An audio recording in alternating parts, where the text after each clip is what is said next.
Every Sunday for 60 minutes.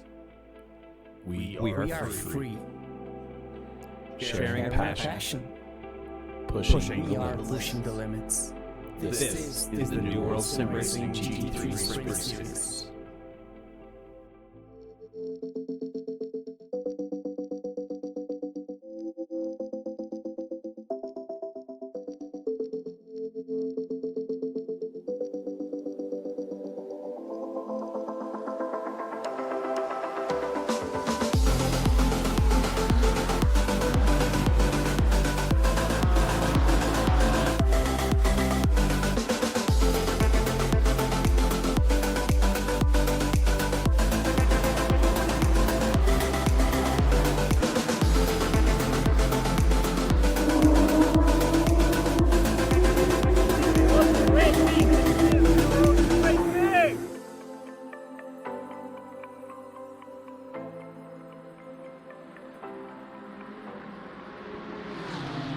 From the twists and turns of mighty Mount Panorama to the cold green pastures of Donington Park, from the sizzling heat of Valencia to the famous Brickyard at Indianapolis, reaching an unforgettable climax at the notorious green hell of the Nürburgring Nordschleife, it's time for Season 3 of the 2024 New World Sim Racing GT3 Sprint Series. Join us live on Twitch Sundays at 8 p.m. Eastern. Drivers, start your engines.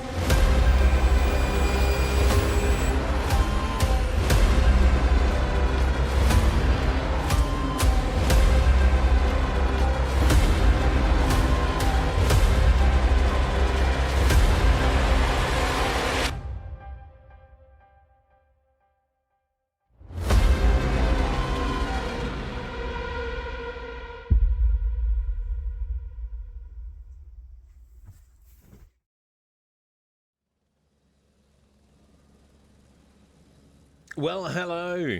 We are at Indianapolis.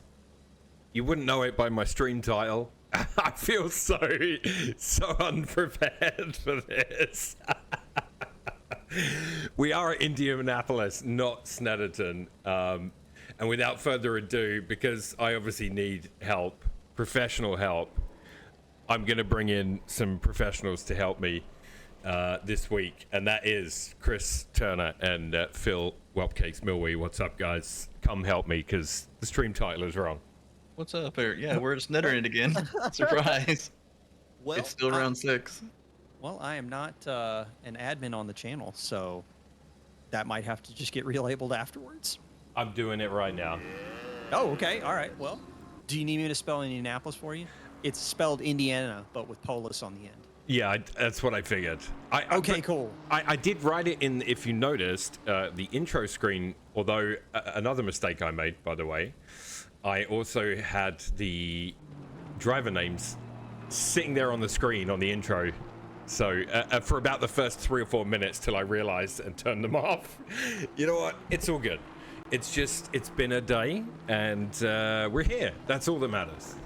We had a week off and forgot how to do this. Yeah. That's very. You know what? It's kind of funny that you mentioned that because I don't believe you for a second, Chris. I don't think you guys ever knew. But That's fair.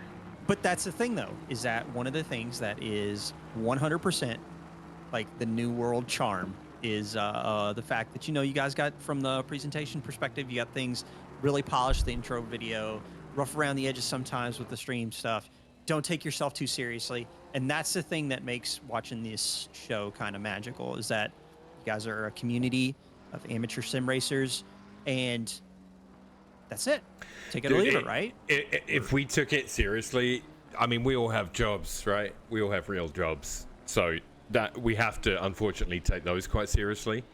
Mm-hmm. Yeah, So I feel like if we had to take this seriously, it would just be such a drag.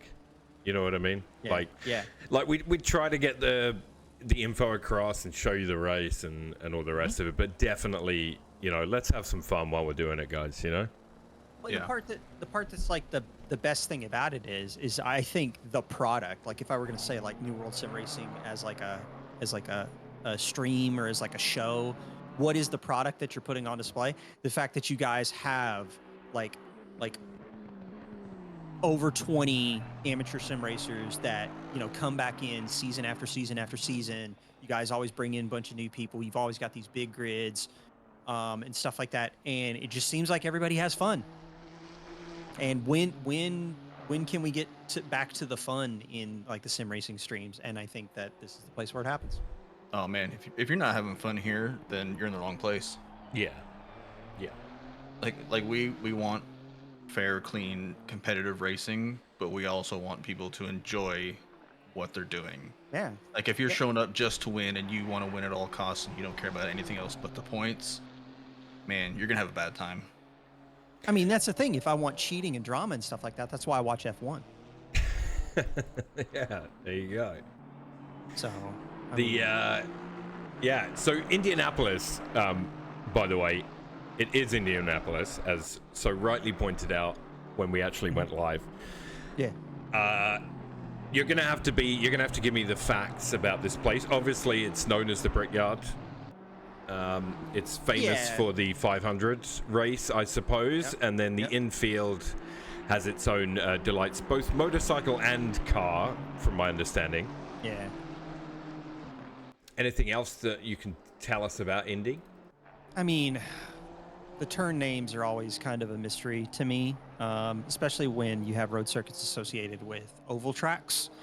But you know, the Indianapolis Motor Speedway is kind of like the racing mecca of the United States. It is probably. I mean, Daytona. I mean, you got other road course races that are like really famous in the United States, but the problem is that Indianapolis Motor Speedway as a place is like hollowed ground in the United States. So, I mean, it has been in use for over a century. So it's kind of one of the oldest circuits, probably, if not the oldest in the United States. And in terms of like the spectacle and things like that, you don't get another racing circuit that can have almost 500,000 people watch a race in person. Yeah, that's pretty nuts.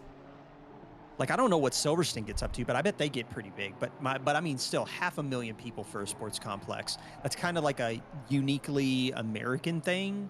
That we always have like these bonkers like attendance figures that we can support. Especially when you include like grandstands and infield section and stuff like that.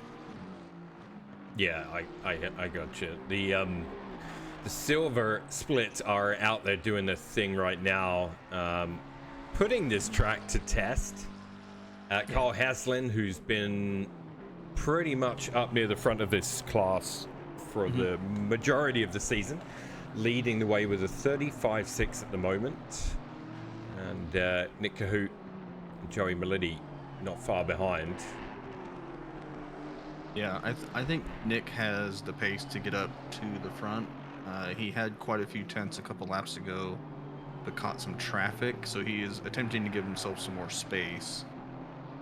Already about a tenth and a half up, about halfway through the lap, so look for him to gain some more here and Hello there. test Kyle for pole.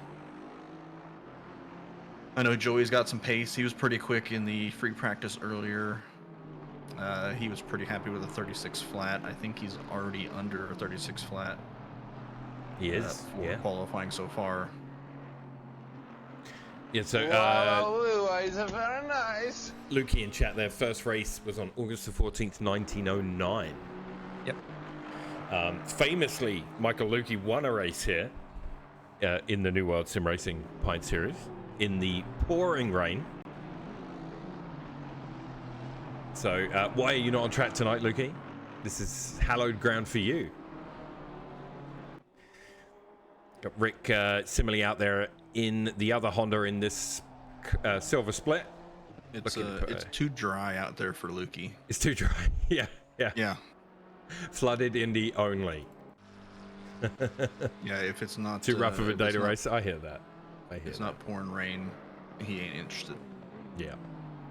Bruce crosses the line and gets about half a second there, so he's got a 37.1 in the books. Oh, look at the gap between P1 and P2. 7 thousandths of a second. It is tight.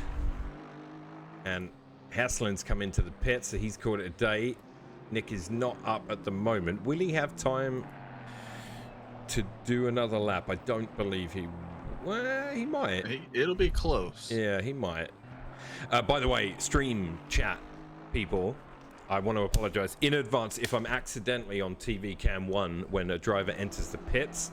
It is horrendous, the view that Kunos has given us for that. What you'll see is a blurry mess of buildings crossing the screen, but nothing else. It's pretty special.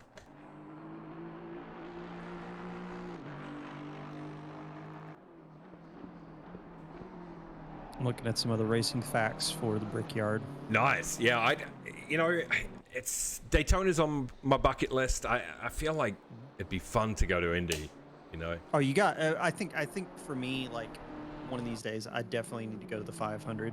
Yeah. If nothing else, to go see like some folks that I know that also do sim racing that are from the area. But yeah, it's the, you know, the greatest spectacle for a reason.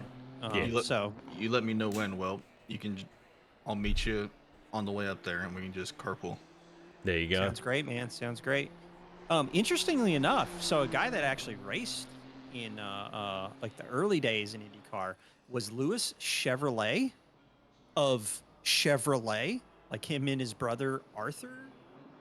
And ousted General Motors founder William C. Durant started the company on November 3rd of 1911, which is interesting that Chevrolet was a Swiss person, apparently. Like I didn't know that. Born in Switzerland, died in Detroit, Michigan at age 62. Early career, did racing. Yeah, started Chevrolet car company. But yeah, interesting facts about Indianapolis. But yeah, 1909. It's a long career for a track. Yeah, it is. I wonder how many times has it been resurfaced? Ryan Cody is still on a lap, but he has gold drivers in front of him. He's still up by a couple of tenths. Fellas, move. He's trying to flash him to get him out of the way. Did they... Yeah, this is going to cost Ryan. Oh, yeah, he's going to have to bail. Oh, that is not cool. Yeah, that's kind of unfortunate. Ryan drives into the wall in frustration. Miller is the last of the Silvers to cross the line. And yeah, that's unfortunate for Ryan there. That's, I mean, it's not a long circuit, this infield, right? Like... also, I noticed that Rafael Solani did not put in a lap for quali. Is that a choice or a quali ban? Do we have any quali bans today? I think it's a choice. We have some quali bans on the board, but I don't know that any of them are here. Protest? They're protesting by just not being here. Well, guess what? The joke's on you. You'll have to be banned next quali. Yeah, we'll get you eventually. Yeah. Mike Jackson out there tonight in the number 63 Ferrari 296. Good to see. And yeah, rumors in the chat from Mark, Heslin, Kahoot, and Spaghetti, which of course is our very own Joey Melidi. We're all super quick in practice and will likely be up there with the golds today in terms of pace. I like that. That's one of the reasons why I love the Indianapolis road course. It is another one of those tracks that doesn't get a lot of frequent use in ACC. And when you get those kind of tracks that are not necessarily, they don't have the same, drivers don't have the same number of miles on them, you tend to get kind of like sometimes wacky outcomes. So if we end up with like some silver category or some back of gold split folks up at the front, I think that'd be pretty baller. So, yeah, definitely. I've got Barrett on screen there. Gave a little flash. I'm guessing he could see that we were taking a look at his car there. So shout out to Barrett, who's on a valid flying lap right now. It's starting to get a little dark out there. It is. A little dark on track. A little dark on track, 19 degrees C. And Indianapolis road course at night is no joke because for a track like this, it's poorly lit. So that'll be interesting. So we apologize to the stream for having to. So from what I understand, our practice server, because our practice server's been up for the full 2 weeks through Labor Day. I guess it has glitched out and it was reverting to noon, so people were practicing in the daytime. And then I was made aware of it today that, hey, it's light on the practice server, but the race is supposed to be at night. And I was like, well, the line is still the same, I guess. I mean, real life happens to like all of us. I mean, it's not like the fancy racing drivers get to just like race whenever they want, but they'll get over it. Yeah, it's going to be the same for everybody. And if people are having some inconsistencies with your nighttime braking markers and stuff like that, maybe hop inside your own little single player server and hot lap and figure it out and surprise everyone. Yeah, I mean all the race conditions are posted before the season starts, so it's been up there for 6 rounds so far that this is going to be a night race. Yeah, Mike Jackson with his lights on is crossing the line. It was up about 7 tenths. It goes fastest with a 35.512, so very close still to Hassan and Kahoot, but Mike Jackson takes provisional pole for now. So yeah, good stuff. Bruno Castaldini, who got a shout out in chat from MRT Vinicius. I guess another multi-tap racer right there. And also Go Daher, says Vinicius. Daher in the number 257 Ferrari. Yeah, we also got Arlen Santos, and I thought we had another one out there.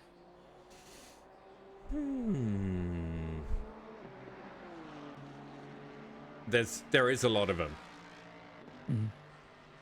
But yeah, Joby Savage is in there as well in the Aston, not out there doing quali. Looks like he's gonna opt to start from the back. It could be a smart play to start from the back here at Indianapolis, because turn 1, just a pinch more than a 90-degree right-hand corner, is notorious for seeing people get yeeted in the shadow realm. So, I would probably put like turn 1 at Indianapolis kind of up there with like Monza turn 1 in terms of like on approach, everyone kind of like forgets what the brake pedal does. It also narrows quite a bit, doesn't it? Because it's pretty wide down the straight, and then it narrows down to like a single lane road. Yeah. So you go 3 wide into that, and then all of a sudden there's only room for like 1.5 cars. Yep. And the off tracks around here are if you're not on the oval section, or the back straight, not particularly forgiving. So another thing about like American and British style road circuits that I'm a huge fan of, if you go off track, you should be punished for it. So it's going to be interesting in the infield section, how people are going to try and race one another and not make mistakes. Yeah, we often talk about 90-degree corners on racetracks, but here at Indianapolis, there are 2 exact 90-degree corners for the drivers to contend with. So it's we have a new pole sitter. We do. Greg Billingsley tops Carl Big. I was going to say, I thought it was Carl, but yeah, as you say that, Billingsley with a 35.397. Well, Carl has got 2.5 tenths going down the back straight. Audi looking spicy here at Indy. No Rados on the grid tonight by the looks of things. Yeah, I believe Rados is still traveling. It's a chance for others to stake their claim. Going for some points. Yeah, and Carl is up almost half a second right now into sector 3 right here. 34. Oh, he's invalid though. Oh, he is. Yeah, he is. He will have another shot. yeah, if at any point you want to bring the points up, just let me know. Thanks for the cheer, Barrett. Do I have to? You don't have. I mean, I don't. I mean, I could just I'm talk kidding. about it. 'Cause Yeah, I'm just looking talk at about him. Go for it. Just talk about him. That's a lovely shot there of the Audi coming Yeah. down the straight. People don't want to look at numbers. They want to look at race cars. I mean, the big takeaways for me right now in the standings is that silver is tight. It is very tight. We got 201 Nick Kohout. We've got 201 Kyle Heslin. We got 200 for Ryan Cody. And Joey Melitti's on 178. He's not out of it. And even Justin Moffitt in the Mustang 155. There is still enough racing in this season for the top 5 to kind of like shuffle around. I'd say even the top 6 to shuffle around and make something interesting happen. So silver is silver split, best split. So that's what they say. I see Moffat's not out there tonight, but there are 2 drop rounds available to the drivers. So they're 2 lowest if that's the case, finishes. Yeah. That's even more. That's even going to make this battle in the top 6 like even tighter, because if you can scratch your 2-horse results, that's going to be very interesting. Andrew Rados switching to gold now. He's gone. He's 246 to Gabriel Daher's 197. After scratches, that's going to probably pull Rados a little bit closer to Gabriel, but I still feel like 246 is that's a lot of points to make up. Chris Moses in 3rd with 159, kind of within striking hit distance of Gabriel. Carl Big with 148, kind of also in it. So it's kind of like more like top 4 really in the mix. But maybe Mike Jackson can maybe make a shot at the top 3 before the end of the season. So yeah, and then kind of like further down the order, other folks, kind of interested to see if anyone inside the top 10, like Mark Robeson, being upgraded to gold, if he can start to make kind of like a later charge and maybe catch up with like Zach Hughes or Bruno Casaldini. So it'll be interesting. But the points in silver, chef's kiss. Gold looks a little bit more wrapped up at the moment, but there's still a little bit of racing left. So yeah, it's hard to catch Rados because typically when he shows up, he is at the front of the grid. Mike Jackson, the only lap that was up, looks like he's lost a little bit of time there and gained it back. So it's going to be interesting. He could look big under some pressure with a good finish. It's going to be close. Yeah, I think he's going to jump him. He is. A 1:3:35.290. So yeah, Mike Jackson goes onto the front row alongside Billingsley and Carl. Carl's best lap, yeah, he unfortunately was invalid. So maybe that's why he was invalid. I don't know. But he was up almost half a second there on that particular lap. That would have given him pole. So, It's fun to look at because Mark Robeson has the best first sector. Mike Jackson has the best second sector. And Kyle Heslin has the best third sector. Yeah. It's like I said, because of the nature of the track and the fact that it gets so little attention, I feel like we're going to see some kind of like definitely there's an opportunity for some wackadoodle stuff to go down, especially with it being at night. That's going to be interesting as well. But man, look at the top 7 spread. Yeah, half a second. Yeah. With 2 silvers mixed in as well. Yep. And I mean, that's the thing. You take a look even in the silver category. Heslin sitting P4.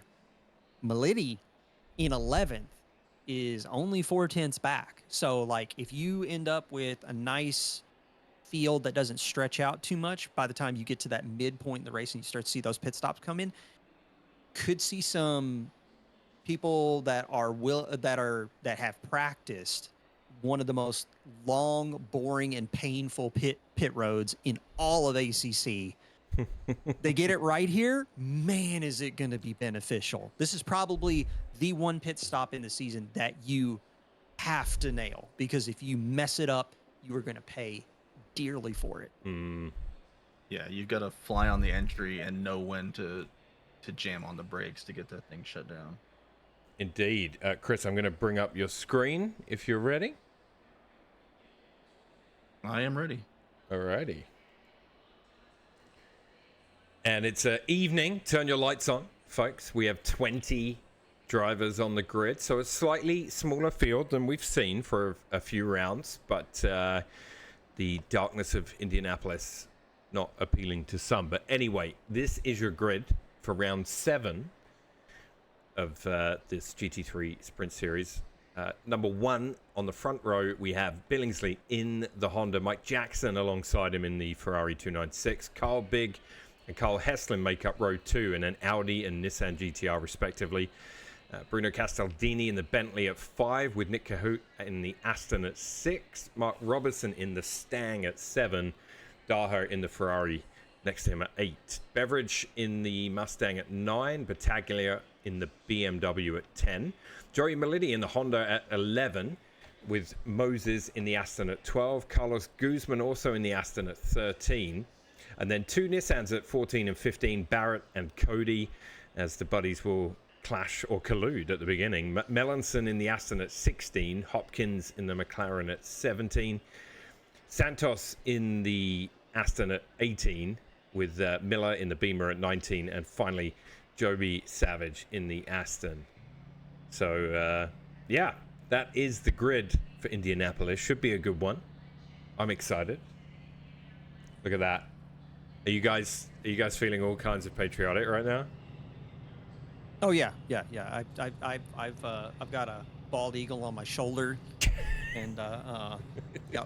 I really thought you were going to say I have a bald eagle boner or something like that. I don't know why. Well, all right.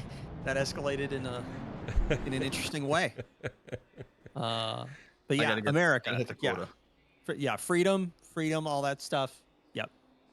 And we will bring up Chris's cam for turn 1 action,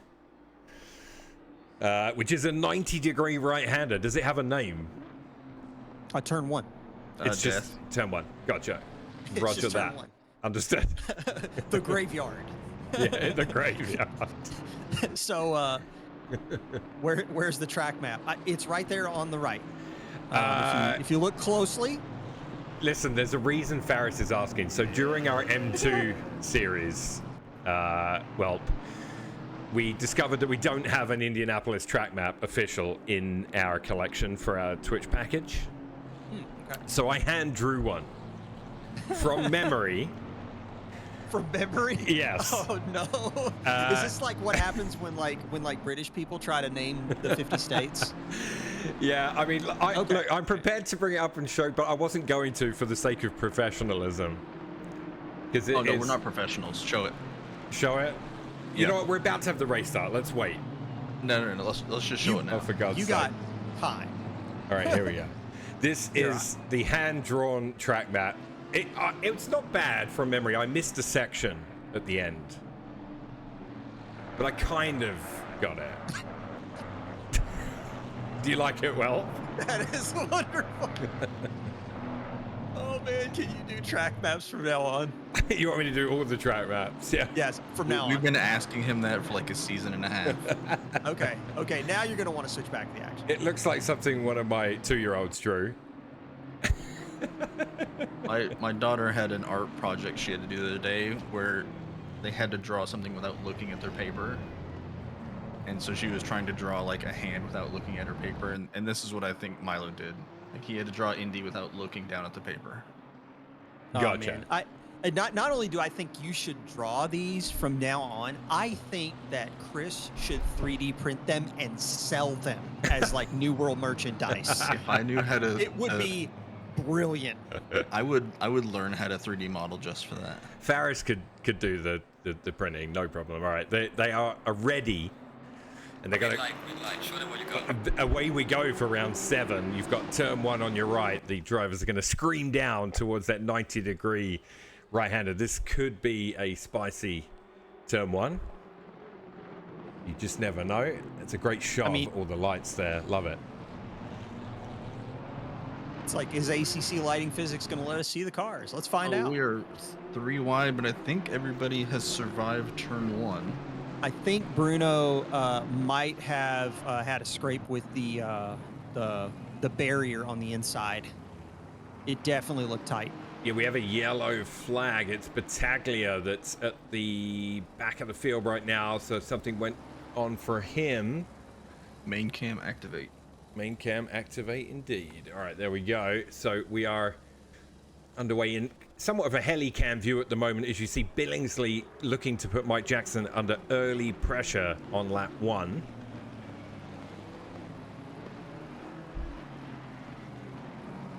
Elsewhere, there's quite a gap between 5th and 6th, so it must have opened up a little bit between Carl Big and Dylan Beveridge. Yeah, Battaglia 5 seconds back in that BMW, so not quite sure what happened to him. Carl Big is right on the heels of Nick Cahoot, and they are going to be side by side. Carl moves ahead in the braking zone and gets the move done. Didn't look like Nick was defending that one too awful hard. Gave Carl the inside there. Yeah, let him go. Let him get on up the road. Yeah, and if Nick can stick with him as long as he can, because he'll want to try and reel in Heslin. Heslin got a great start. He's in P3 overall and obviously leading silver. So yeah, Heslin, strong race results.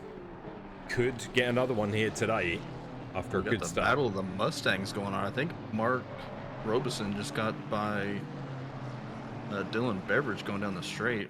Once he got a better exit out of the corner. Yeah, Mark in the Mustang tonight was obviously in the LMP3 last night over at our friends at Track Limits Racing. Welp, we're the voice of as well on the stream if you want to check that out. Every other Saturday for the next couple of months. You might even find myself and Chris Turner driving in it. If that's what you're going to call it. Driving, quote unquote. Yeah, I liked it because I had a little battle with Mark last night, so that's why I bring it up. It's good fun, good time. So, looking at some of we've got multi-tap racing action. Sorry to cut you off, well, but right as Daher and Castaldini went side by side for a moment, Bruno has the edge currently, but yeah, two multi-tap races. I mean, getting the thing was is that Bruno had a bit of a moment coming out onto the back straight. Back end Bentley started to snap out on him, recovered, and that allowed Daher to kind of like close in to the gap that we're seeing right now. But it seems like he's got the Bentley under control as they're getting ready to start another round through Sector 1. Yeah, those two are hot on the heels of Matt Melanson as well in that Aston, as you can see with Keep Your Distance written on the back of the Aston. We've got Daher in that Ferrari. Has a little look. I think he's too far back to attempt anything, as there is no DRS. So, yeah, it's going to be one to keep an eye on, the two teammates battling away. We've got Adrina Luke in the chat says, this is my home track, lives 30 minutes away. So there you go.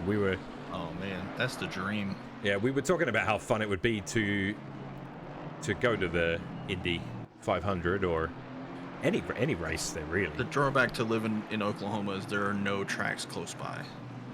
You got maybe someday the Ozarks will be open for actual racing, as opposed to like just people constantly saying, but we have the Ozarks, and no racing actually happens there. I have to be the furthest away, seeing as Indy stopped coming to Vancouver long before I moved here, which is unfortunate because I worked with a guy who's a massive IndyCar fan, and he explained to me in great detail how amazing the Indy race in Vancouver used to be. Yeah, all around the Indy downtown racing in core. general. Yeah. Indy racing in general, even on like some of like the original Portland track and stuff like that is just like some amazing stuff to watch. And in fact, like how far are you from Portland? Not far. I mean, I honestly have thought about it because I'd like to get some racing in. Yeah. I think go see Portland, man. I'm watching Chris Moses trying to make a move on Bruce Hopkins, and going through that final section as you come off of the banking, there is a lot of foam bits all over the grass. Yeah, somebody has murdered a few of the bollards. That is 100%. We've definitely had some signage hate crime happening. We're gonna need one of the Honda boys to go do some yard work out there and get that cleaned up. Any takers on drive-throughs tonight? So I think we're going to see at least one or two, and I would not be shocked if we see somebody take out the pit board. Because again, it's just one of those pit entries that's kind of weird and wonky, and it's not really hard for somebody to come in way too hot, lock up, and then take the board out with them. So I'll go for 3 drive-throughs. That's going to be my guess. Spared for Life says, come visit me for a race in Portland, going to Indy next year. Sounds Nick great. Out is racing Carl Big. Yep. He's on the inside. Yes, he is. Nick getting the move done as well. Lovely move. And that's got Robertson right behind Carl as well in the Mustang. So we saw Carl get by Nick earlier, and it looked like Nick didn't really fight it, but then he has picked up the pace, and it's like, okay, I gotta go. Yeah. Like, Kyle is just getting further and further away. Yeah, 3.2 the gap now. Sorry, Will. No, that's good. It's good. Given the behavior of the Audi on the infield section, especially since it's kind of a car that's temperamental unless it's running on low traction, I'm kind of curious if the cold temperatures, if Carl might not be starting to experience a little bit of graining. Maybe, yeah. It looked very strong in quali, the Audi, but I know it's a difficult car these days. It just looks like it's bouncing a lot. Yeah. Oh, he's gonna snap over. Oh, he's gonna catch it. Yep, he's decided he's going for the autocross experience, but he manages to get it back on track and not lose too much. I mean, he's behind Guzman now. I bet he can't wait to get out that Audi. I honestly, I bet he cannot wait. It Do not blame him. It looks so temperamental. Yeah, it does. It is. It is a car that I think wants to go fast while simultaneously trying to kill you. Yeah.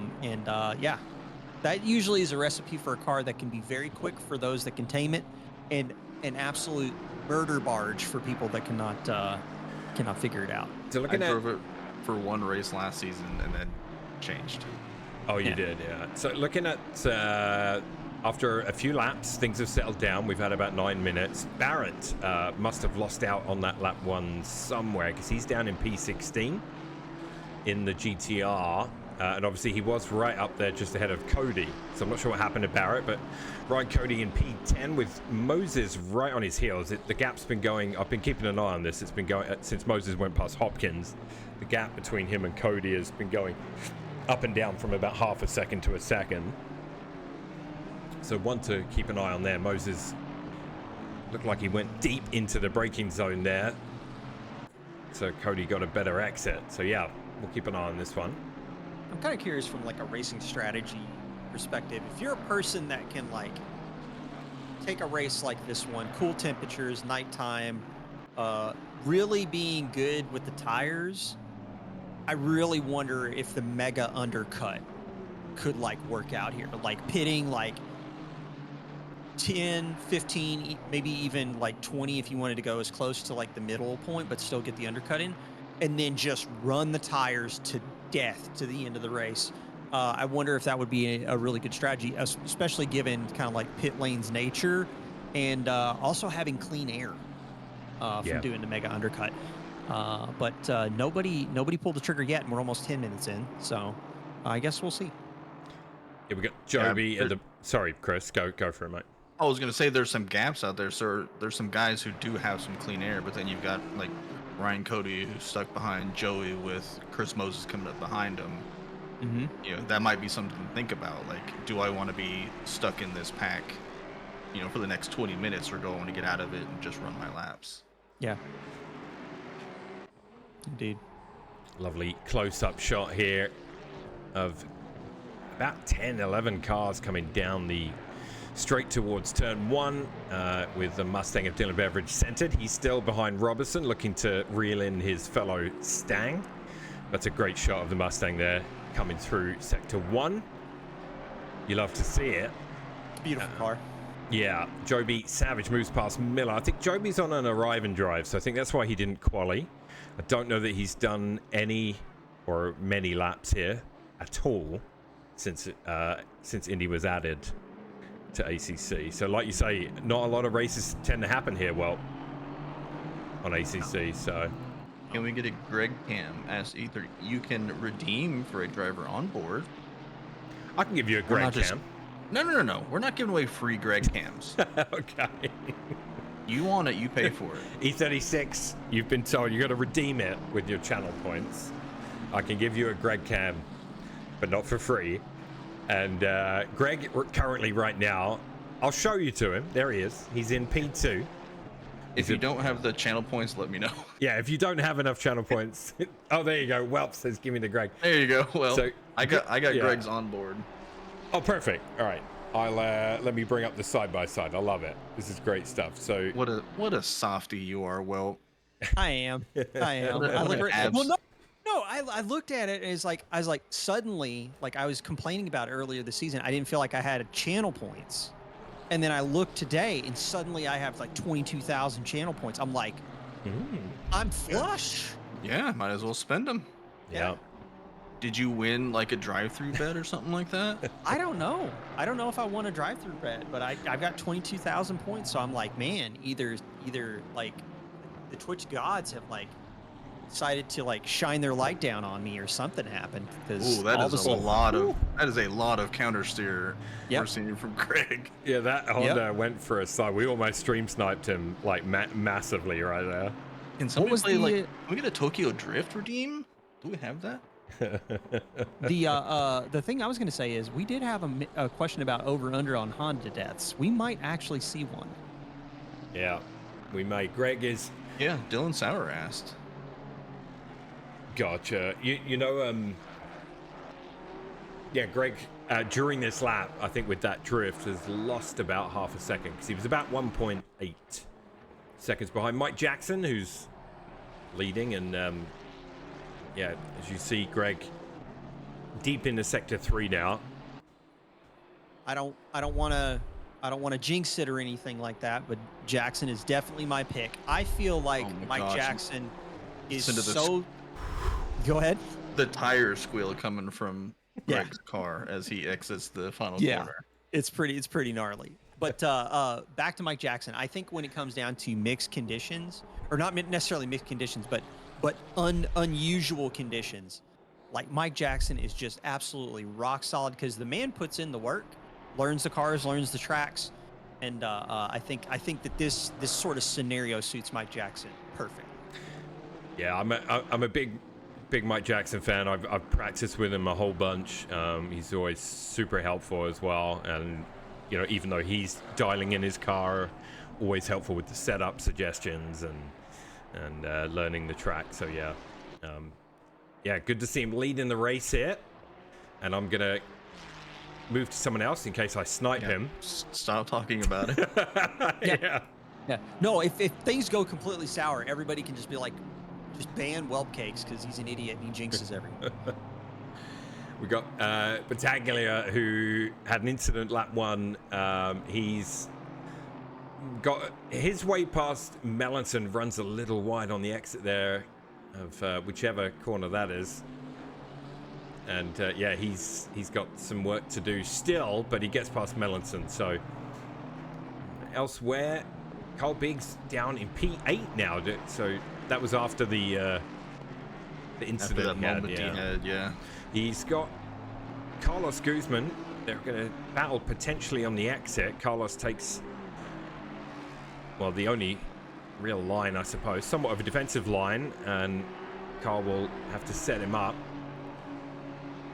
May get a run here.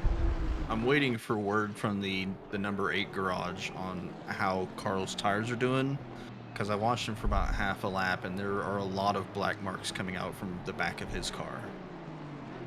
That's because he's probably running TC0, because otherwise the Audi will just get like pissed off and turn into a dishwasher. So what are you gonna do? Yeah, indeed. Here is, we see Carl. He's right on the back of Carlos here, trying to make up that ground that he's lost, assuming he can rein that Audi in. And to be honest, like the infield section should be where the Audi could potentially have an advantage on the Aston Martin coming out of like low speed corners and whatnot. But the problem is that if he lets that Aston get a good run out onto an oval section and onto a straightaway and stuff like that, the Aston's got a significant amount of grunt for that car. So, yeah, Carlos gonna have to keep it pretty dialed in. Yeah, it's going to be interesting to see. We'll keep an eye on this one as well. I mean, it is the closest battle on track at the moment. We've got Ryan Cody and Joey Melidi. There's also Moses and Casaldini amongst this. So you got 4 drivers, including Joey there. Joey is conducting a little bit of a train in the Honda. Daher back in P13 in that Ferrari. Not as high as we're used to seeing him, so maybe not an Indianapolis guy. It's got 2 drop rounds to use. Yep. So definitely want to try and harvest all the points you can get from every round, but this ends up being one of the low points of the season. At least he's got 2 rounds to scratch. Yeah, I mean, you just come in, you send it, may not have the best race, and it may end up being one of your drop rounds, but... So, Carl got right up behind there. I do think the airflow could be playing a part. Ryan's deep. Moses at the inside. Ryan's going to be on the inside for the next corner. He'll be under threat from Casaldini as well. So Ryan pumps in his best lap of the race and then breaks a bit too deep. Somebody got a meatball back there. We got a meatball being waved in the background. Oh, is that someone with no lights on? I think that's going to be a bug, right? I think Barrett's car is bugged. Yeah. It's showing no lights for us. Yeah. Yeah. Or the reason why he tumbled down the order is the reason why he doesn't have lights on his car. Well, that only shows for the driver who has the, like when you get into an accident and your lights start blinking when you brake, that only shows for you, not Carlos goes way too deep at the right-hander. Yeah, Carl Big makes his way through. So Carl's got past so Carlos. Joey Melidi. Yeah, indeed, Joey gets through as well. Now Carlos is going to have to deal with Moses, Cody, Casaldini, and Daher. They're all in there. Yeah, the Sector 3 chicane is gnarly if you get offline. That's, again, another one of the things about this being a track with like low mileage for most of these drivers is, you know, you can get pressured off the normal line and then you can kind of be fumbling in the dark, literally, to try and figure out how you're going to get through a corner. So that's kind of something that people need to be mindful of while racing, and it's going to be great for us because we're going to see some people make some mistakes. Yeah, Carlos deep again. Yeah, he's struggling again under braking a little. Maybe the Aston of Moses gets past as well. Now Cody, Casaldini, Daher all sitting behind him. So yeah, this pack of about 7 cars, all kind of nose to tail. He's just getting gobbled up. I think, you know what I think's happening here? I think Carlos is driving in his mirrors. Potentially. And missing them braking markers, and that'll get you to lose some spots pretty fast. And Mark Robinson, who shook off the other Mustang and is now within a second of Nick Cahoot for P4. So Mark enjoying things in the Mustang. Daher gets past Casaldini. I feel like Bruno may have moved to let him by a little there, which would be collusion from the Multitap Racing boys, which are probably smart. And we like collusion. We do. If Multitap would donate some of their engineers to McLaren, I think it would be a less dramatic season for him. Yeah, potentially so. Yeah, I think that meatball is indeed the AC Barrett's car that has no headlights for us. So sorry, Barrett, but I won't be able to show much of you because we won't be able to see you. Carlos has slipped behind Ryan Cody as well. Yeah, he has. Yeah, so Carlos struggling with something out there. Could be tires, maybe tire pressures. Could be pressures. Could be going too low, getting too cold, or could have dialed in for like single lap pace in cold temperatures, but then let them basically balloon as they do. Oh, yeah. touched the back of Carlos's car. I just saw that the Ferrari got its nose in there, and I think Carlos couldn't do much about that. So, that'll likely be on Daha, that one. A bit ambitious. Yeah, Carlos has to watch Battaglia go by as well. So Carlos tumbles down to P15. It's not been a good couple of laps for him. Barrett, without his lights on, what a rebel. What an absolute rebel. They're frantically waving meatball flags at him. He just doesn't care. Yeah. I mean, it's I race, I win. They said that they'll ban him after 3 laps of not having his lights on, and he just doesn't care. He does not care. He's like, do it, and they're like, okay, we're not actually gonna do it. Yeah, exactly. Yeah, so we've seen that bug in an endurance race recently as well. I forget which one it was, but yeah, it's. Ooh, Ryan Cody in the pits. That's what I'm talking about, Ryan. Nail your marks, man. Nail your marks. Daha in as well. Right next to each other. So yeah, Cody and Daha first into the pits as we are at the 38 minutes to go mark. So yeah, a little bit of an early stop. I mean, you got 22 minutes of good fuel saving behind the guy ahead of you. Dip out. I do not have any data, Chris, for this, so you're gonna have to tell me if we're in the box for more than 30 for too many of these stops. The slightly yellow flag I saw flash up for Bruce there. Ryan Cody stopped for 32. Excuse me. Gabriel Daher stopped for 35. Yeah, so see that right there. So Gabriel leaving a little bit of time on the table, and that is exactly what I was talking about earlier with consistency at the Indianapolis pit lane is going to be a make or break for some of these races. Daher might have also picked up front end aero damage with that touch on the back of Carlos's car, so he might have fixed that. That could be the extra couple of seconds there. Barrett is fixed is the word we're getting. Yes, he is. Barrett is fixed. The lights are on. How did you do that? How did he do that? Is there a way to do that, Faris, that we're unaware of? Miracles. Please, they can happen. Let us know. Oh, look at the flashing. He's like, look, I have lights now. I'm going to flash it. And it's going to bug them out again. They're going to quit working. Yeah, don't do it. So Heslin ran a little deep into one of the twists and turns here in sector 1, so he's lost a little bit of time. Kahoot gaining on him. Robertson there as well. So the gaps have come down between those two. Mike Jackson with a nice, healthy 5-second lead at the moment. Battaglia, I don't know if Carlos touched him there. Battaglia's, yeah, that's another incident for him. So he's only going to lose 1 spot now. He lost a bunch on lap 1.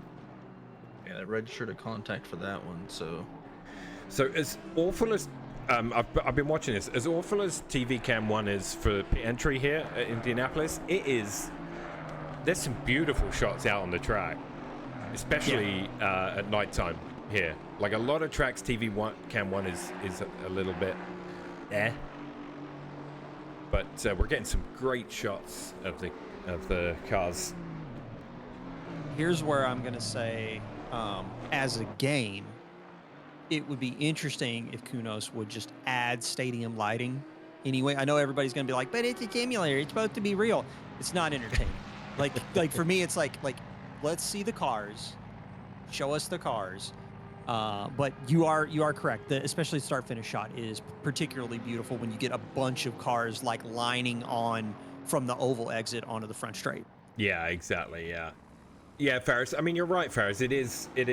TV Cam 1 is more one-car focused, but when they're in a battle like this, you get a great shot of like Joey's Honda with Moses behind all over him, you know what I mean? So it gives you some really great shots, like right there with the exposure and all that. It's slightly different. Yeah, it can be such a beautiful sim. It can. We should credit where it's due. I think we've said that before. So yeah, Moses and Melody is the closest battle right now, excluding the 2 cars sitting next to each other in the pit lane. especially for a game running on the Unreal 4 engine. Like it is far and away the best sim when it comes to like the quality of the engine, the quality of the cars, and stuff like that. Can be a bit buggy at times, but you know, to be honest, all the sims have their bugs, and most of them are rage-inducing for everyone who participates in the hobby. So, Yeah, exactly. Yeah, I think after Snetterton we were discussing screenshots because I post the screenshots that I use for the thumbnails on YouTube, and I posted the ones that I'd used from this season, and then we started talking about screenshots and how pretty this game can be sometimes.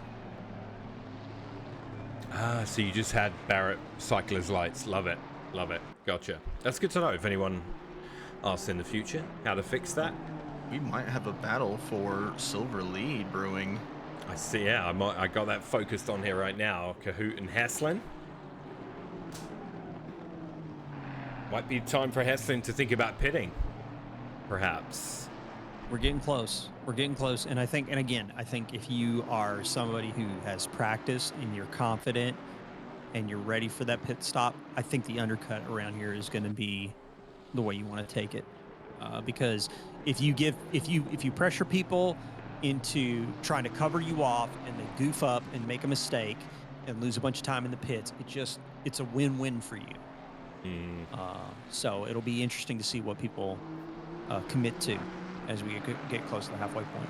Well, here's something I want to talk about. Mm-hmm. So at Snetterton, Rados had like a 17-second lead or something like that. Yeah. Around the pit time. Mike Jackson is only 4 seconds ahead of Greg, who is then only 2 seconds ahead of Kyle. So about 7 seconds between the leader of the race and the leader of silver. So it's not like Mike has checked out or Mike and Greg have just run away. Like, they are still within touch of our silver drivers. The thing I would say about Mike is that he is like Mr. Consistency, and if he can dial into a track, like, I would not be shocked if Mike is holding back a little bit for the sake of, just cruising a bit. Just hitting the marks, making sure that he's, keeping a healthy buffer between him and Greg. I would not be surprised at all if that's the case, because that's just the kind of consistent driver that he is. But that said, 7 seconds is something that can happen in a goofed up pit stop. Yeah. So... Yeah, I mean, Mike Jackson's best lap, which is the purple lap of the race, is a 35.720. Greg Billingsley at a 35.730. Yeah. And then, like, Nick Kohout ran a 35.9, and Kyle Hesen ran a 36 flat. So, I mean, 2-3 tenths between the race leader and the leaders for silver. Yeah. Yeah, Robertson has caught back up to this group. Almost. It's pretty close. But yeah, Kahoot now... giving a little flash of the lights to Heslin. So the battle is on. And even last lap, Kyle Heslin and Nick Kohout both faster than Mike Jackson and Greg Billingsley. Oh, here we go. We're side by side. Little deep from Heslin. Oh, and Nick goes into the pits. Interesting. Oh, and there's that TV Cam 1 pit lane entry I was telling you guys about. Sorry, that's it. So Nick into the pits. Also, whilst we were talking about that, Cole Big, you see him coming out the pits right here. Hit himself, Moses, Santos, Savage, all boxed as well. Mike Jackson, our race leader, has gone into the pits. And so the pit cycles start in earnest now. Barrett still chasing Bruno Castaldini's Bentley. They were pretty close within the last 2 laps. Bullet from the car 8 garage missed his pit box and fixed his 2 seconds of damage. Cole Big likely lost a little bit of time. Yeah, I'm gonna say, like, bottom number, we're looking at like 4 seconds. Gotcha. That's my guess. Chris, like, what number was his pit stop? So Carl's total pit time, 1:28.35 in the box. Chris Moses at a 1:26 total pit time. Ryan Cody at 25. Still a long way to go. So not terrible from Carl, but he did drop like 2 or 3 seconds there. Yeah. Sounds like he kept it almost to the minimum he could if he repaired some damage. Barrett's GTR sniffing the back of that Bentley into the 90-degree left-hander.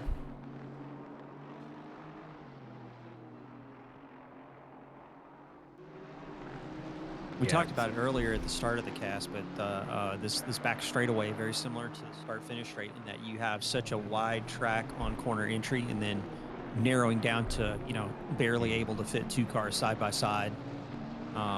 It's just kind of a signature feature of the Indianapolis road course, especially the infield section. Really forces people to really pressure the driver ahead into a mistake.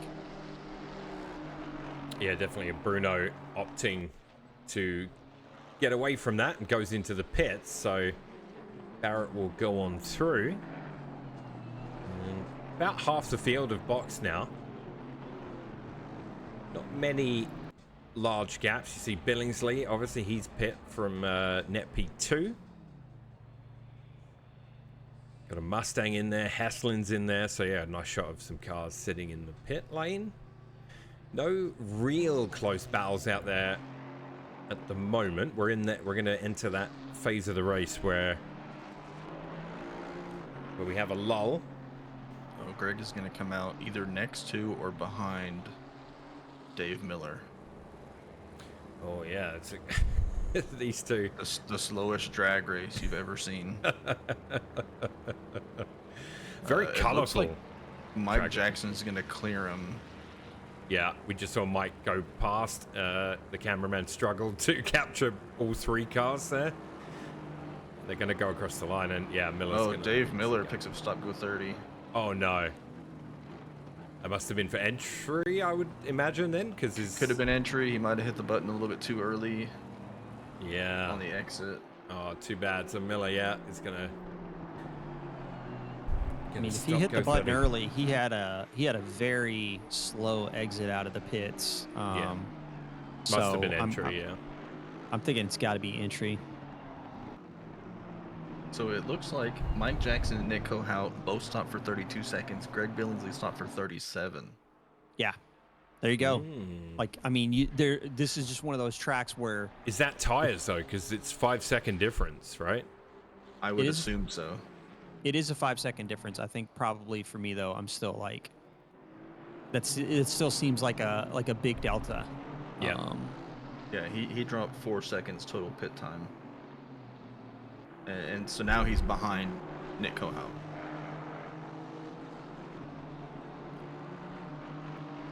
Yeah. And I could see Mike Jackson not taking tires. Like, if he's been cruising, pace in hand.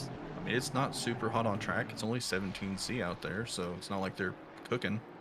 Well, no, I mean, but the big thing there is that if the tires are cold and you get graining, like once you get graining, like you're going to definitely start to have sliding. That's going to start to happen. Not in the I experience snap oversteer way, but more in the I experience horrendous understeer. So I would not be shocked if there's Mark a few drivers probably struggling. Mark Robeson's going to slide in between Nick Kohout and Greg Billingsley out of the pits. Lovely, yeah. I just switched off them for a moment to have a look at Taglia. Got past Carlos Guzman. Those two are going to battle now, I would think, for a while. Similar pace, it looks like. But, yeah, so Robinson... Did Bertaglia touch the wall? Oh, Greg has spun. The rejoin is fine. Yeah, so Greg trying to follow that Stang. Out. Yeah, and that's a shame, because Robinson would have been on cold tires as well. I mean, you know, as in not warmed up. I know the temps are low, so... But having just come out the pits, so yeah, that was unfortunate for Greg. So he's got work to do now. So he's behind Robertson and Kahoot. Barrett was the last man to need to box, which he is now in the pit box. So Mike Jackson is going to come around, retake the lead.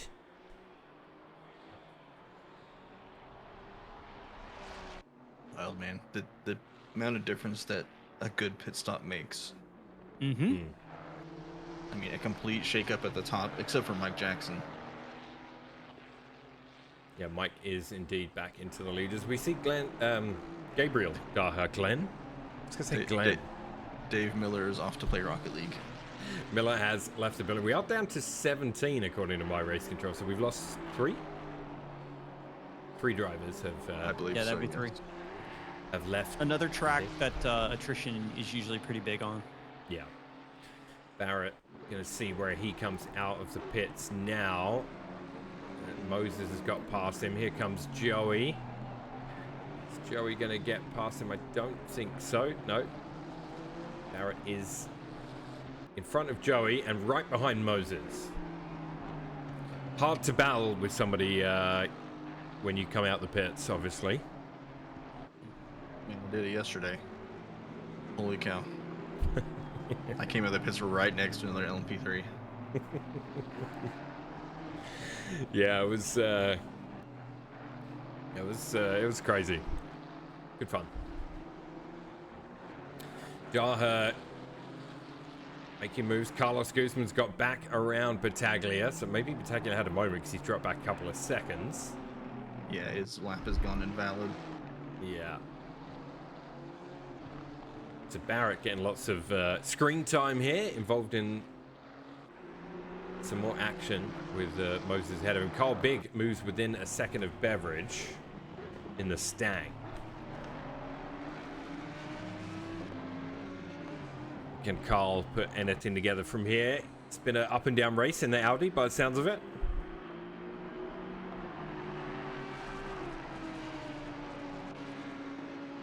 Yeah, Carl down 4 spots from where he started. He started P3. Had that moment, missed his box. But looking to make some moves here in the last 20 minutes of the race. Yeah, I got Daha right behind Ryan. He's not within touching distance enough to attempt here at turn 1. But we know Daha has pace. His best lap a 36.5. And Ryan's a 36.7, so...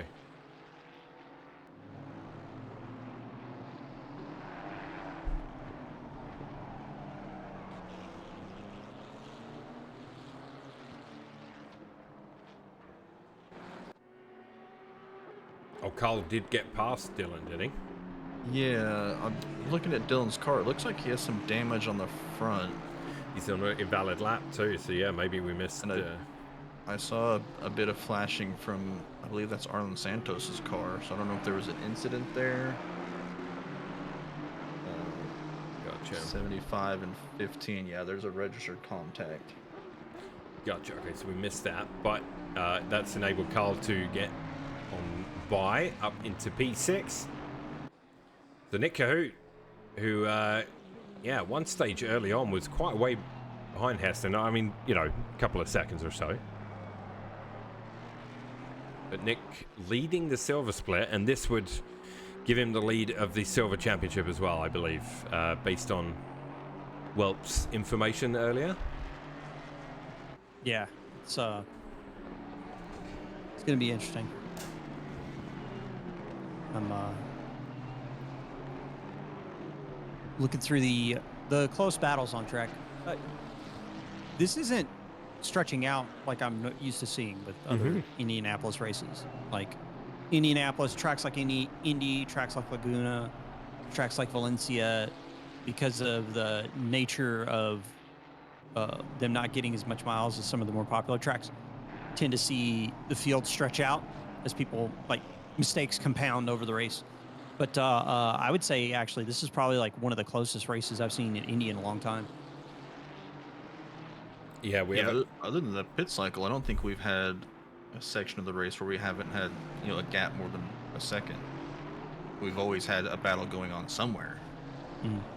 We're not just watching a hot lap session here. Yeah, and right now you've got Moses on Beveridge on the outside, using all of that section onto the oval. Moses getting the job done there. So yeah, I think Dylan with another invalid lap, so maybe another error there. I can imagine that Dylan's car is not fun to drive right now. Yeah, with the That damage. front end damage. Oh yeah, it looks pretty rough. It does look pretty rough. Barrett. Ooh, Oh, Barrett runs wide. Just as I flicked over to him, a little bump off the wall for Barrett there. He's just perimeter check, that is. He's gonna have a look on the inside. Yeah. Bit of a wobble. Yeah, I don't know. There's a whole lot that Dylan can do here. Yeah, that Mustang looks rather unhappy. It's probably plowing like a dump truck. As Ryan Cody has reeled in Joey Meliti. This is a battle for 4th and 3rd in the silver standings. So Ryan would, I'm sure, love to have a go at Joey. Daher behind him as well. They were talking before the race because our last race at Snetterton, Ryan got collected in an incident early and basically had to hot lap for most of the race. He said, I don't care if my times are competitive, I just want to race somebody. Yeah. So he is probably relishing this right now. He's got Daher behind him and then the podium in front of him. Looks like they're catching some back marker traffic here.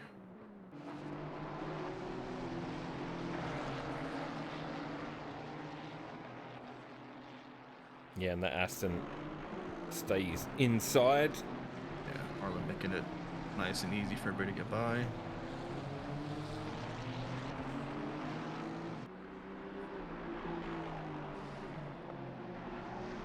Yeah, elsewhere, Mike Jackson leading the race. 8.5 second lead from Nick Cahoot. Obviously different class as well. So to Robertson, who's Mike's nearest gold competitor, is actually more like 11 seconds. So Mike just has to keep it on track, bring it home from here.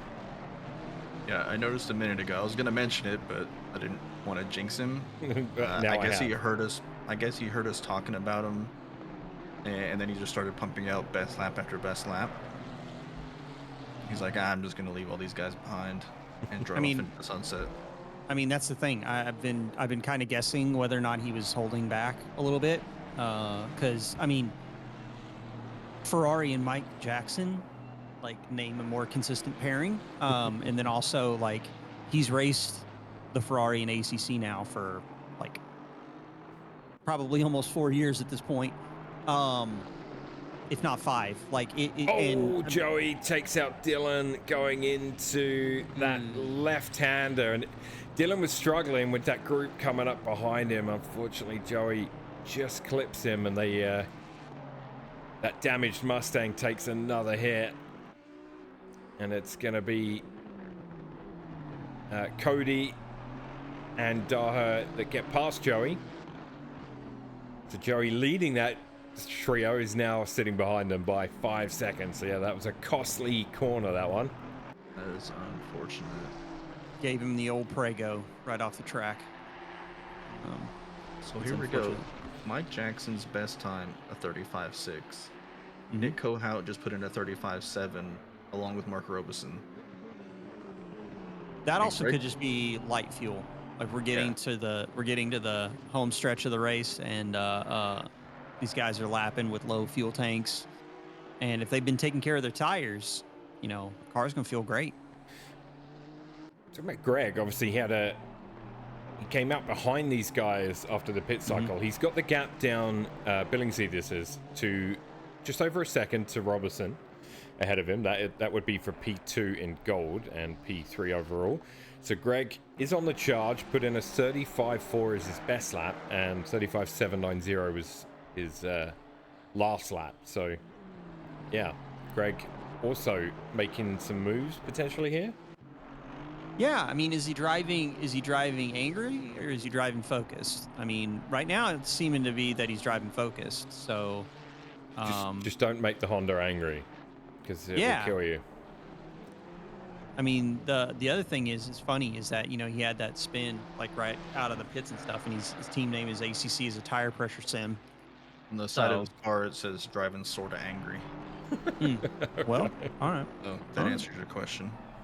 Well, Daher and Cody doing battle right now still. So Ryan with a gold driver behind them. Battling away, their lap times very similar. 2/10 the difference between their best laps, so game on. Yep. And he's got his buddy Barrett and the Nissan in front of him. Indeed, yeah, they're they may be Reunited, gaining on and Barrett. it feels so good. Yeah, they may be gaining on Barrett too over the last lap or so. Yeah, because Barrett's last lap was a 37.3. Keep an eye on It that. was a 40.8 for Barrett's lap. Invalid 40.8. Oh, sorry. Yeah. Yep. Sorry, I was looking at Ryan's. So yeah, So that's where the gained difference gained. Yeah, my bad. a big chunk of time. So Daher's going to want to get to Barrett. You got Is an Ryan- onboard request for Daher, in fact. Is Ryan going to run interference for him? We'll get the Daher on board ready. I'll keep them on here once we I get got 'em. around. You got him? Yeah. Perfect. Let's do it at the start of the next lap. How's that? I was going to give him value for money. You're going to give him more than a lap. All right, let's do it. Here you go. All right, Daher's on board. I mean, this is the best battle. This is the only battle we really have on track right now. Yeah, just under a second between Daher and Cody and Barrett. So 2 GTRs and a Ferrari. Who does the track favor the most? Oh, Ryan's got the rain light on. I mean, I'm going to think that the Ferrari is going to be favored. I mean, the straights around here are really going to suit the GTR, but the Ferrari I don't think is a slouch in the straight, but the aero of the Ferrari is definitely going to help out Daher in the infield section. Yeah, there's been a lot of car on foam crime. Yeah, the Guys foam's might all want to gone. bring that up. Foam's all gone, hasn't it? Yeah. Oh, we still got a bunch on track, do we, Simon? Yeah, on the exit of, it looks like turn 1, there's still some foam bollards. Gotcha. So yeah, it's setting up for the infield. The Ferrari really should have the advantage here. And you can even see that. Yeah, he just took a lot of curb. Rear end wanted to step out. Car was very upset, but Ryan able to keep the beast under control. Going through this chicane now. Left, right, left section before they get set up to go onto the oval. You can cut a lot of curb on the inside. Daher is like being very conservative about it, and I think it gave Ryan a little bit of an advantage going onto the oval section. This is the corner that has caught everybody out all night. I think the inside curbing is aggressive, and there's just a graveyard of foam bollards. The GTR very good on the brakes, so that final, off the banking there, good for and just watch him pull away down the straight. One thing I am noticing about Ryan's car, I don't know if you guys saw him clip the grass on the entry to the start-finish straight or not. I'm seeing a lot of push out of that car, especially when going through some of the longer corners. I wonder if he's dealing with some understeer. But now that he's caught back up to Barrett, I think they're really going to have to figure out like what's about to happen here. Ooh, Ryan's going to have a look. No team orders here, folks. Yeah, Barrett, little wobble, but hangs on to it. And yeah, Cody's going to get through. So Ryan says, I ain't waiting for you gold drivers.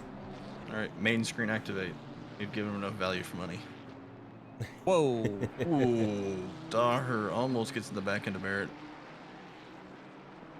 We do have Billingsley within half a second of Robertson further up the field. So this would be for P2 in gold, P3 overall.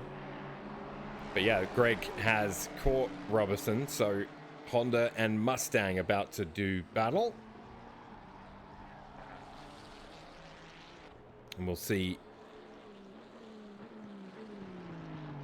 As this one brews, we'll definitely check back in with both of these because you've got Barrett and Cody, just GTRs. And Daher just would love to get past them, but cannot. And his fastest lap is faster than the two ahead of him. His last lap as well was also quicker, but he's got a Nissan roadblock right in front of him. Yep.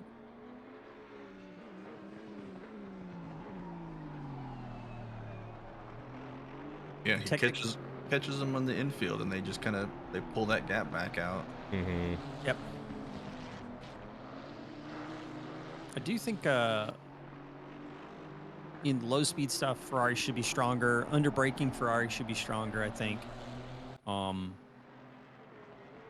It's just interesting because it does seem like I think what Daher is running into is the differences in driving styles between Cody and Barrett, both driving the GTR. Like I think he's trying to break behind Barrett as if it's Cody, and it's throwing him off because I've seen him almost go into the back of Barrett a couple times. Had a little look there. They come down that short straight.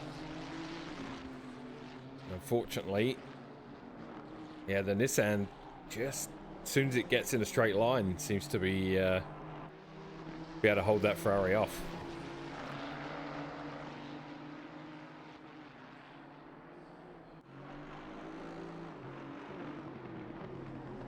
Greg and Robertson still close together. The gap's been sort of going up and down. 3/10 here, 7/10 here. And Greg with the fastest lap. I gotta wonder for the cold temperatures here, pressures. We have seen a drop from 18 to 17 C. Not sure how much of an impact that's going to have on tire pressures, but if people got their pressure guesses wrong, it wouldn't be a shock to see them start to lose some time relative to the field. But everybody does seem to be kind of like locked in, so that might not be the case. But it could kind of explain why Barrett seems to be struggling a little bit relative to Ryan. Oh yeah, Barrett saying that running just quite a bit off track there. Didn't invalidate, but must have been very close. I think he took a little bit more of the outside than he would have liked. So I think Barrett also got the setup for his car from Ryan about 5 minutes before the race. Okay, all right. So, I don't know. Maybe that has something to do with it. Maybe not. Yeah, so Ryan has eked out a second ahead of Barrett. Billingsley within 2/10 now. In fact, the Mustang of Robertson's taken an inside line, sweeps back over for turn 1. Oh, Gabriel Daher with a drive-through. Oh, That's one. That is one, and that battle will come to an end. Going back to Wilp's comment, you were talking about how he could cut so much more in certain corners. Mm-hmm. It looks like he's been cutting in other corners. Yeah, he did. He was not Yellow cutting flag. as much as you could. Yeah. 252. What car was that? Oh, at the Alt F4. That was. You love to see it. Who was that? Yeah, who was that? I don't know. Daher with the Alt F4. Oh, gotcha. Oh, Gotcha. with If the you get a DT. DT, you insta Alt F4. We had Ask a Nick. Well, I mean, that is. I mean, don't get me wrong. That is like a 30. That is like a 30+ second pit lane Yeah. travel time. Oh yeah. I mean, you're basically out of any race. But He's probably also done 80%. So I mean, he'll get some points. But yeah, he would have finished towards the back of the. we had a yellow flag there for somebody. I'm not sure who that was. it's probably him right before he punched it. Because Could have been, yeah. Because I didn't see. Well, you said that, and I looked at the map, and I was like, I see no yellow flags. Yeah, it was And, right at the end of I just- Sector 3. I noticed that the DT went away and there wasn't a car in the pit lane. Gotcha. Yeah, so Billingsley still trying to get something done on Mark Robertson's Mustang. This is the closest battle on track with 5 minutes to go in round 7.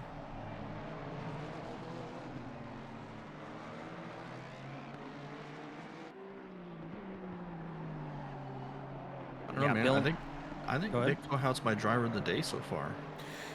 That is definitely a strong drive from Nick. Definitely a strong. Yeah. And with the pit stops and everything, just really executing. really managing to get the most Yeah.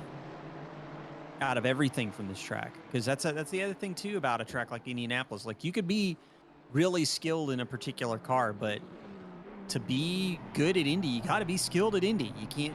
It's not just down to whether or not you got a fast car or fast setup. You kind of can't make mistakes here because it's so punishing. Battaglia, the latest car to catch up to Dylan's Stang, and in fact, Dylan's Stang gets hit by Battaglia, and that is, man, that Mustang has taken a beating, Dylan. I'm that sorry, car's bro. going straight to the salvage yard. Yeah, that Stang has been through some stuff this race. Oh man, Poor dude, guy. he got yeeted off the corner. Yeah, all contacts, as always, will be reviewed during our penalty review process, and subsequent penalties will be handed out. And Billingsley is running out of time, just under 4 minutes to get something done. That Mustang of Robertson looking awfully wide. It is kind of starting to spice up a little bit between Barrett and Cody, and Guzman and Melitti. Getting that under a second.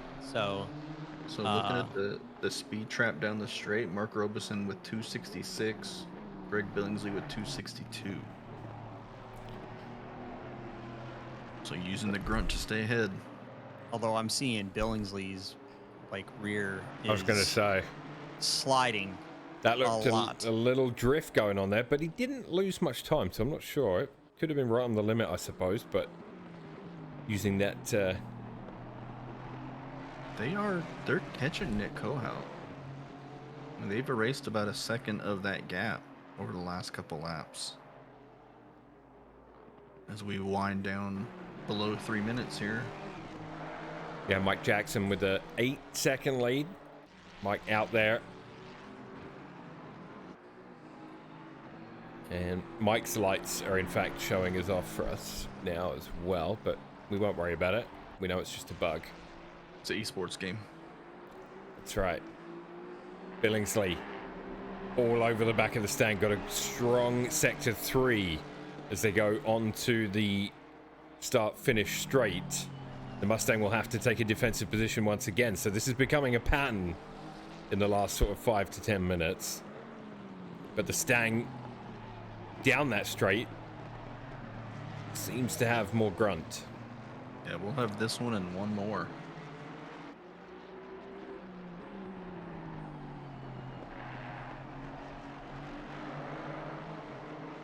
Gap looks like that's down to about 6.5 seconds between Robeson and Kohout. Oh, no, excuse me, 1.4. Yeah, 6.5 between Kohout and Jackson now. So Jackson even losing some pace relative to these guys. Yeah, Mike's starting But also to could just be relax. cruising. Yeah, Yeah. maybe just starting to relax. Got a couple of laps, 1 lap left after this. Yeah, he's got a big enough gap. He doesn't need to push super hard. Coming up behind a couple lap cars as well. And I think Greg, the gap's back almost to a second. In fact, it is at a second now. So Barrett, just half a second or so to Cody, these two GTRs. I think sure Greg's they've, tires are giving up on him. Yeah. Yeah, it looks that way.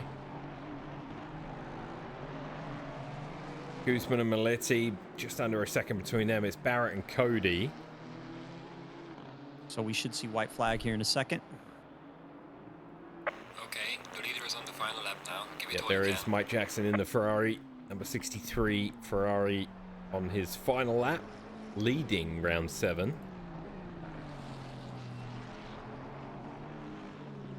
Gonna be, what, 2 wins for Mike on this season? Yeah, he's having think a good so, one. Yeah. Good one. Yeah, last lap between Cody and Barrett. This is the closest battle on track, the two GTRs. I mean, with Daher, Alta F4 and Jackson with a win, that's Yeah, a that's shuffle in the points right there. Mm-hmm. Yep. Barrett's got the gap down to 0.3. They're come around that last corner. Don't draft him. Do it, Barrett. One to go. Barrett's going to have a look on the inside. Is he going to go for the late braking? Oh, Kind you of know, has Ryan's to. telling him to race him. He's like, come on.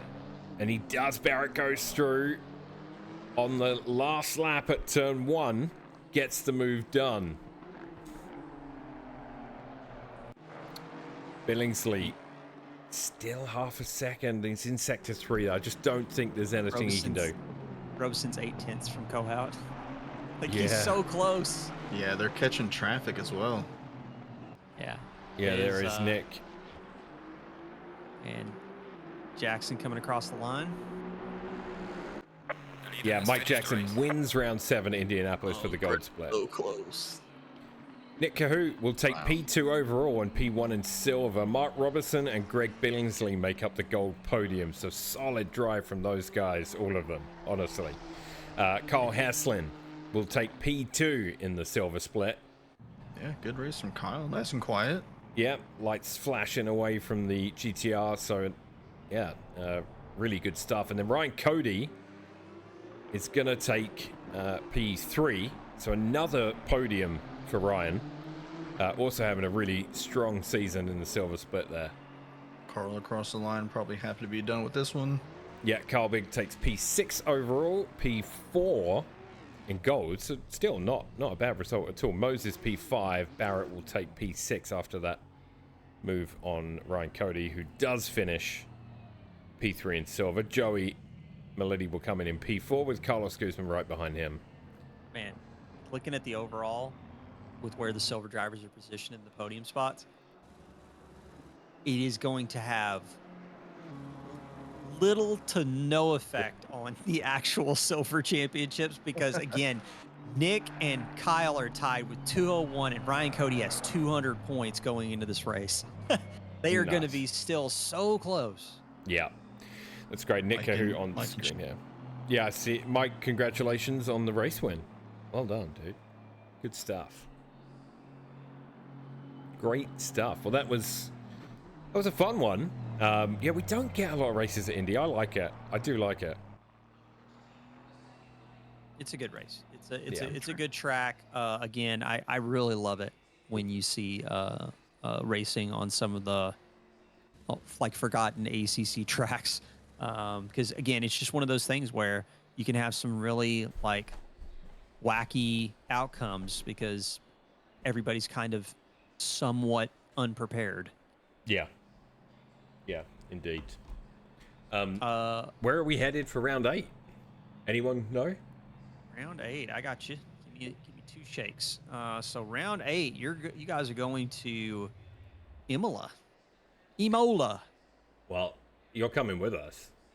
Yeah, I mean we're doing Enzo Edino Ferrari, the Autodromo. The Autodromo Enzo Edino Ferrari. We're doing light rain at Imola as well. Oh boy, man! Right. Variante Alta is going to be spicy in the wet, so I'm looking forward to that one. Yeah, we've only got 2 rounds left, guys, by the way. Yep. Can we talk about that? We've got Imola, light rain, and then it's the green hell in optimum conditions for the first time ever for the New World Sim Racing community and the GT3 Sprint Series. The first time it will be at the Nordschleife, so look forward to that one. That is going to be an interesting one. It will, and it will be a place where I can butcher as many corner names as you like because there's so many to choose from. It will be the most exciting 8-lap race we've ever seen. I'm gonna see if I can get Tiago to like guest commentate. We should. He loves Nordschleife, guys. Listen. Let's do it. Let's get Tiago in. Just as everybody a guest at Tiago and tell him that he needs to be here. Yeah. 2 weeks from now. I could even throw in a bonus Tiago intro like I used to do in the good old days. You know, I'm down. That would be wonderful. All right, guys. Yeah, we'll see you next week for Imola. And thanks so much for hanging with us, Chris. Well, I'll see you guys later. Yep. See you, everybody. Thanks for coming. Enjoy the rest of your weekend. Good night.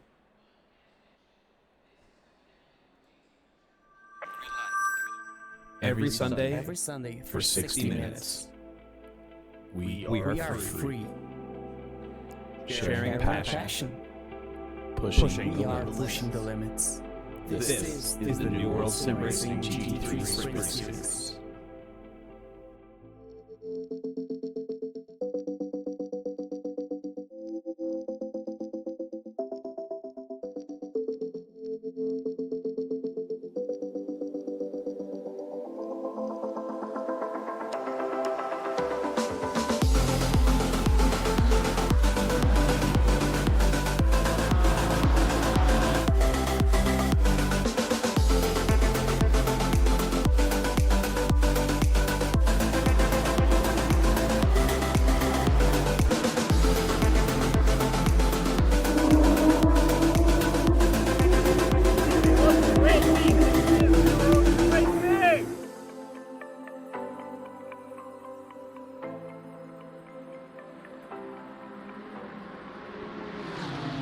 From the twists and turns of mighty Mount Panorama to the cold green pastures of Donington Park, from the sizzling heat of Valencia to the famous Brickyard at Indianapolis, reaching an unforgettable climax at the notorious green hell of the Nürburgring Nordschleife, it's time for Season 3 of the 2024 New World Sim Racing GT3 Sprint Series.